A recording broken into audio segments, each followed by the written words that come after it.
Welcome to my kitchen. Today we have Mocha brownies on the menu. And not just any brownies, but ones that are healthy. And it's totally proof that you can have your cake and eat it too. There's nothing bad in these brownies. Hi, I'm Karen. On my YouTube channel, I demonstrate how to make simple, tasty, and healthy food fast. And as a coach, I help people who have been struggling with overeating for a long time. I myself struggled for a lifetime until I finally hit on the solution. And what I've done is I've written that solution up in an ebook, 6 Strategies for Permanent Weight Loss. And if you look in the description box below, you'll find a link where you can download it for free. So now, let's get right to that brownie recipe. Before I start with the recipe, I'd like to talk first about some of the equipment that you're going to need to make these. And the first is either a food processor or a blender. You can even use one of those immersion blenders, but you will need some kind of a mechanical blender to make this. I think the food processor will give you the best result. The other thing you need, if you want a really, really good result, espresso is absolutely, these are Mocha brownies. So the espresso works really well. If you don't have an espresso maker, a cup of good strong coffee will do just fine. The other thing as far as equipment goes is I have this silicone baking pan, and I think it works really well. I love it. And the really nice thing about this is nothing sticks. You don't have to grease it, and it cleans up so easily. You hardly have to wash it, really. So they're not that expensive. I think I got this on Amazon for, I don't know, $7 or $8. It was pretty cheap. So I think get yourself a silicone baking pan. If you don't have one of these, you can always do the traditional greasing and flouring the pan, and that'll work too, or line it with parchment paper. So, some notes on some of the ingredients, because there are some options. I am partial to these baking morsels. They're chocolate chips. They're called, the brand is called Enjoy Life, and it's just got chocolate, sugar, and cocoa butter in it. I was really surprised when I started reading labels, ingredient labels in the grocery store, and a lot of chocolate chips have all kinds of crap in them, really. So this is the best I could find. Read the ingredients and use whatever chocolate chips you can. These are, by the way, these are dark chocolate, so they've got a little bit less sugar in them. I use cocoa powder, and I'm partial to this, I got at Trader Joe's. It's raw cacao powder, and again, it's got no other ingredients in it, and I think you've got a really good flavor with this. Let's see, yes, flour.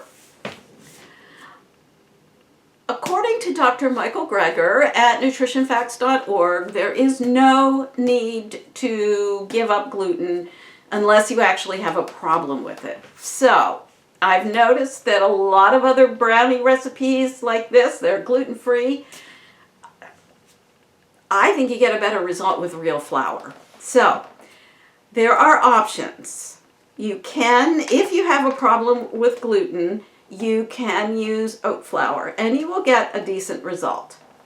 However, this white whole wheat flour from King Arthur I've been using it in all my baking lately, and it's done. I've just been really happy with just about everything. So, it's a whole grain, and it's just got a slightly lighter texture.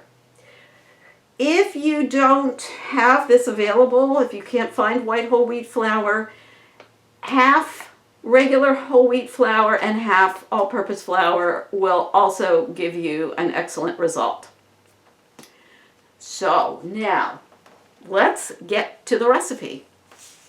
To start with, the dates need to soak in coffee for about an hour. So I get the process started early and take a cup of dates, and what I like to do is to just put the cup of dates underneath the espresso machine and just make the espresso right on top.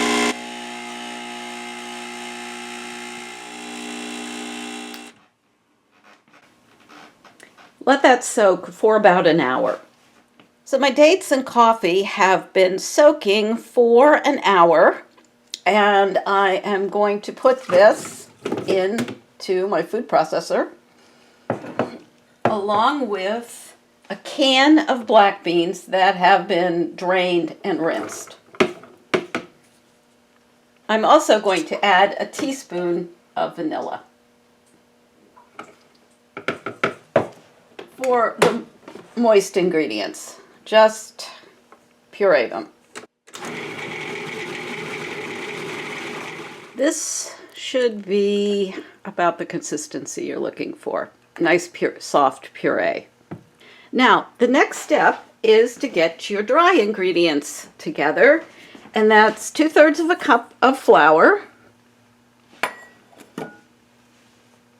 a half a cup of cocoa powder, a teaspoon of baking powder and half a teaspoon of baking soda, half a cup of chopped nuts. In this case, I prefer either walnuts or pecans. In this case, I'm using pecans. And a half a cup of chocolate chips. And that's it. Just mix them up to make sure everything is well mixed. And okay, then the next thing you do is add in your moist ingredients. For this operation, for mixing, I like to switch to a bigger spatula because this will get, this is a little tough. And I do like to have a little extra water on hand, just in case the batter or the dough is a little bit, needs a little bit more moisture. A little bit of moisture goes a long way. So just put a little in if you need to add some extra. You just want to make sure you have enough moisture in there to get the flour incorporated, but you don't want a real liquidy. It's not like a batter, like a cake batter. You want something thicker. Because brownies aren't really cake. They're kind of gooey, which is really kind of halfway between a batter and a dough. And then add your dough to your pan.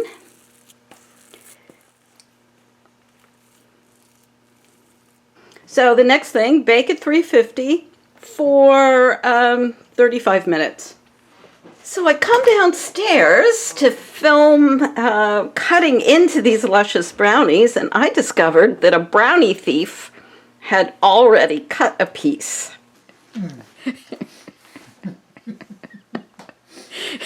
Good? But here we go. These are luscious, ooey gooey, chewy brownies. Totally healthy. And I hope you'll try them. Who thought that black beans would make great brownies? But they really do. So I hope you'll try these. If you think you might, give this video a thumbs up and subscribe to my channel in the meantime.